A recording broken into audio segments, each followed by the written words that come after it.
3 days later, Lieutenant Ramos and his poor dust-choked company was still meandering round like lost geese south of Mescalero Butte.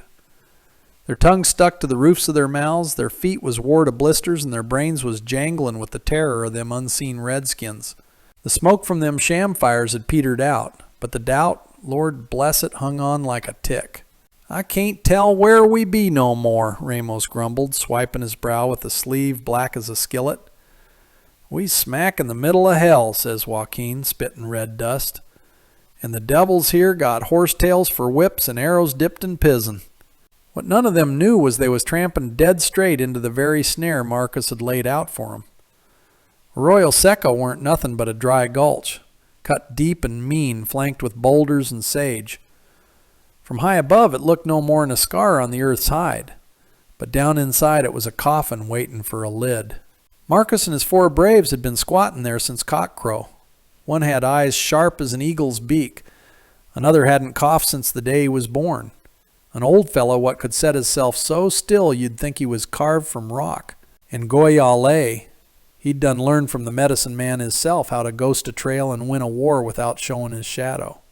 When the last Mexican pony stumbled down into that gully and the silence got thicker in molasses, Marcus let slip a whistle, short and quick like a night bird. Now. Then all perdition cracked loose. Great rocks come a-tumbin' down, crashing into the column's flank. Horses screamed and pitched, knocking soldiers every which away. From the cliffside an Apache bowstring sang, flamin' arrow dartin' into them powder sacks. Just a spark, but lordy, it looked like the end of days to them poor fellers. "Behind us! No! Front! They's everywhere!" Mexicans blazed away at shadows, at rocks, at wind. Bullets whined, hitting nothing but the air. The Apaches, they was never where you looked. Shoot once, vanish, pop up yonder, like ghosts laughing in the dark. Ramos tried climbing back up the slope, but his mount went down in a heap.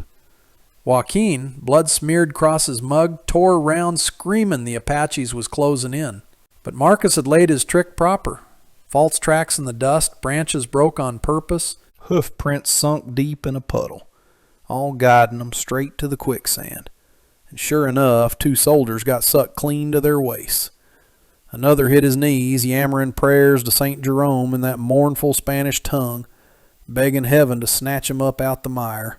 Later, when Ramos drug himself back to Rancho El Cuervo, he croaked for 2 things, water and a map. "We ain't never setting foot in the land of them stone shadows again," he swore.